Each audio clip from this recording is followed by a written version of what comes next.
ಪಂಚೆ ಎತ್ತಿ ಆ ಪಟ್ಟಿ ಚಡ್ಡಿಯಿಂದ ದುಡ್ಡು ತೆಗೆದು ನನಗೆ ಕೊಟ್ಟರು. ಎಷ್ಟು ಗೊತ್ತಾ ಸರ್? 500 ಜೊತೆಗೆ 510 ರೂಪಾಯಿ ಬಂತು. ಅದನ್ನ ನನ್ನ ಕಡೆ ಕೊಟ್ಟರು.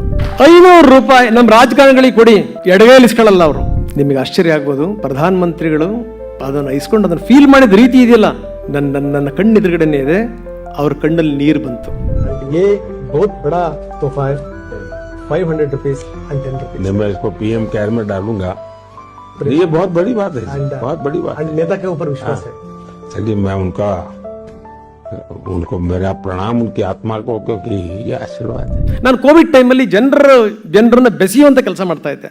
ಯಾರೋ ಸಹಾಯ ಮಾಡ್ತಾರೆ, ಸಹಾಯ ಮಾಡುವಂಥವ್ರಿಗೆ ಯಾರಿಗೋ ನಾವು ನೋಡಿ ಇವರು ಕಷ್ಟದಲ್ಲಿದ್ದಾರೆ ನೆರವು ಕೊಡಿ ಅಂತ ಸಾಲುಗಟ್ಟಿ ಜನ ನಿಂತಿದ್ರು. ನಮ್ಮ ಹುಡುಗ ಎಲ್ಲ ಡೀಟೇಲ್ ಬರ್ಕೋತಾ ಇದ್ದ. ನಾನು ಒಬ್ರು ಯಜಮಾನ್ರಿದ್ರು, ಸುಮಾರು ಒಂದು 72-76 ವರ್ಷ. ಅವರು ಏನು ಯಜಮಾನ್ರೆ ಏನಾದರೂ ಸಹಾಯ ಬೇಕಾ ಅಂತ ಕೇಳಿದೆ. ಅದಕ್ಕೆ ಆ ಯಜಮಾನ್ ಹೇಳಿದ್ರು, ಇಲ್ಲ ಸರ್ ಸಹಾಯ ಬೇಡ, ನಾನು ಸಹಾಯ ಮಾಡಕ್ಕೆ ಬಂದಿದ್ದೀನಿ ಅಂದರು. ಪಕ್ಕದಲ್ಲಿ ಅವ್ರನ್ನ ಕೂಡಿಸ್ದೆ. ಇವ್ರನ್ನೆಲ್ಲ ಮುಗಿಸಿ ಕೇಳಿದೆ, ಏನು ಯಜಮಾನ್ರೆ ಯಾರಿಗೆ ನೆರವು ಕೊಡ್ತೀರಿ ಅಂತ ಕೇಳಿದೆ. ಅವ್ರು ಹೇಳಿದಂಥ ಮಾತು ಅದ್ಭುತ. ನಾನು ದೇಶದ ಪ್ರಧಾನಮಂತ್ರಿಯವರಿಗೆ ಸಹಾಯ ಮಾಡಕ್ಕೆ ಬಂದೀನಿ ಸರ್. ದೇಶದ ಪ್ರಧಾನಮಂತ್ರಿಯವರಿಗೆ ಏನು ಮಾಡ್ತೀರಿ ಸ್ವಾಮಿ ನೀವು ಕೆಲಸನ? ಸರ್ ನಾನು ನೇಕಾರ, ಒಬ್ಬ ನೇಕಾರ, ರಿಟೈರ್ಡ್ ಆಗಿರುವಂಥ ವ್ಯಕ್ತಿ. ಏನು ಕೊಡ್ತೀರಿ? ಆ ಮನುಷ್ಯ ಹೇಳಿದಂಥ ಮಾತಿದೆಯಲ್ಲ, ನನ್ನ ಜೀವಮಾನದಲ್ಲಿ ಮರೀಲಿಕ್ಕೆ ಸಾಧ್ಯ ಇಲ್ಲ. ಜೀವಮಾನದಲ್ಲಿ ಆ ಮನುಷ್ಯ ಹೇಳ್ತಾರೆ, ಸರ್ ಯಾವ ಸಂದರ್ಭದಲ್ಲಿ ಬೇಕಾದರೂ ನಮ್ಮ ಮೇಲೆ ಯುದ್ಧ ಆಗಿಬಿಡ್ಬೋದು ಸರ್, ಚೀನಾ ನಮ್ಮ ಮೇಲೆ ಯುದ್ಧ ಸಾರಿಬಿಡ್ಬೋದು, ನಾವು ನಮ್ಮ ದೇಶದ ಪ್ರಧಾನಮಂತ್ರಿಗಳ ಕೈಯನ್ನು ಬಲಪಡಿಸ್ಬೇಕು ಸರ್, ಅದಕ್ಕೆ ನಾನು ದುಡ್ಡು ಕೊಡಕ್ಕೆ ಬಂದೀನಿ ಅಂದ್ಬಿಟ್ಟು ಪಂಚೆ ಎತ್ತಿ ಆ ಪಟ್ಟಿ ಚಡ್ಡಿಯಿಂದ ದುಡ್ಡು ತೆಗೆದು ನನಗೆ ಕೊಟ್ಟರು. ಎಷ್ಟು ಗೊತ್ತಾ ಸರ್? 500 ರೂಪಾಯಿ ತೆಗೆದ್ರು. 500 ಜೊತೆಗೆ 510 ರೂಪಾಯಿ ಬಂತು. ಅದನ್ನು ನನ್ನ ಕಡೆ ಕೊಟ್ಟರು. ಸರ್ ಇದನ್ನು ಪ್ರಧಾನಮಂತ್ರಿಯವ್ರಿಗೆ ಮುಟ್ಟಿಸ್ಬೇಕು ಸರ್ ಅಂತ.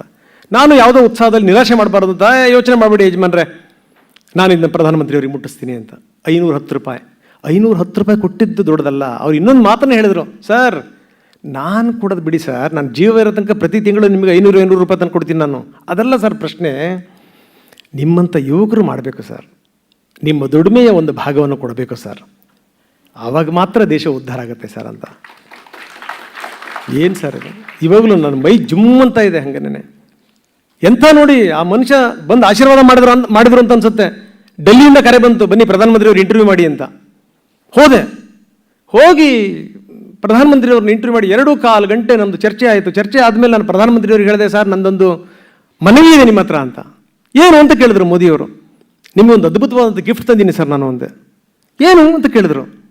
ನಾನು ತೆಗೆದೆ, ಸರ್ 510 ರೂಪಾಯಿ, ಒಬ್ಬ ನೇಕಾರ ಕೊಟ್ಟಿರುವಂಥ 510 ರೂಪಾಯಿ ಅಂತ. ನಿಮಗೆ ಆಶ್ಚರ್ಯ ಆಗ್ಬೋದು, ಪ್ರಧಾನಮಂತ್ರಿಗಳು ಅದನ್ನು ಇಸ್ಕೊಂಡು ಅದನ್ನು ಫೀಲ್ ಮಾಡಿದ ರೀತಿ ಇದೆಯಲ್ಲ, ನನ್ನ ಕಣ್ಣೆದುರುಗಡೆನೇ ಇದೆ. ಅವ್ರ ಕಣ್ಣಲ್ಲಿ ನೀರು ಬಂತು. सर लास्ट में मेरा एक विनती है सर, मैंने कोविड टाइम पे हम एक प्रोग्राम कर रहा था सहायवाणी, तो सहायवाणी में बहुत लोग आते थे मदद पूछ के. एक दिन एक 82 years old एक मैन आया था, उनने खड़ा था, मैंने पूछा, बोलिए आपको क्या मदद चाहिए? तब उन्होंने बोला, सर जी मैं मदद पूछने के लिए नहीं आया है, मैंने मदद करने के लिए आया है. अच्छा क्या करना चाहता है?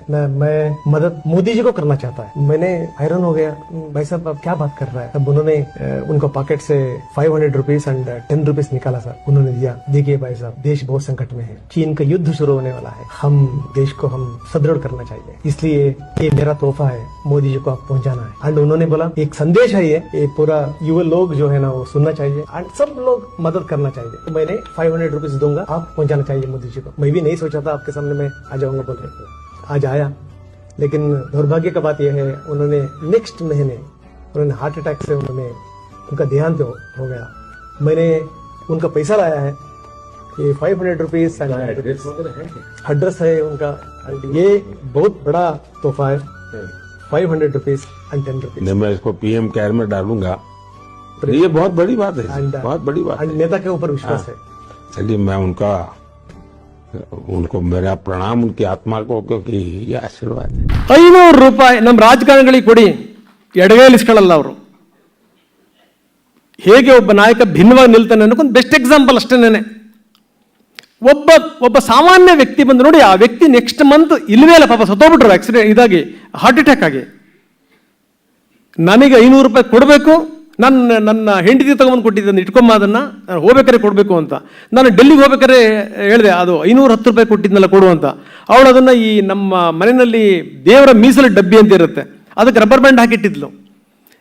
ಇದ್ಯಾಕೆ ಈಗ ಅಂತ ಕೇಳಿದ್ಲು. ನಾನು ಹೇಳಿದೆ, ಈ 510 ರೂಪಾಯಿ ನನ್ನ ಇಂಟರ್ವ್ಯೂ ದಿಕ್ಕನ್ನು ಬದಲಾಯಿಸುತ್ತೆ ನೋಡು ಅಂದೆ. ಹಾಗೆ ಆಯಿತು. ಒಬ್ಬ ಸಾಮಾನ್ಯ ವ್ಯಕ್ತಿಯ ದೊಡ್ಡ ಕಾಣಿಕೆಯನ್ನು, ಬೆಲೆ ಕಟ್ಟದಾಗದಂಥ ಕಾಣಿಕೆಯನ್ನು ನಾವು ಹೋಗಿ ಪ್ರಧಾನಮಂತ್ರಿಗಳಿಗೆ ಮುಟ್ಟಿಸ್ತೀವಿ ಅಂತಂದರೆ ಮಾಧ್ಯಮದ ಶಕ್ತಿ ಏನಿದೆ ಯೋಚನೆ ಮಾಡಿ.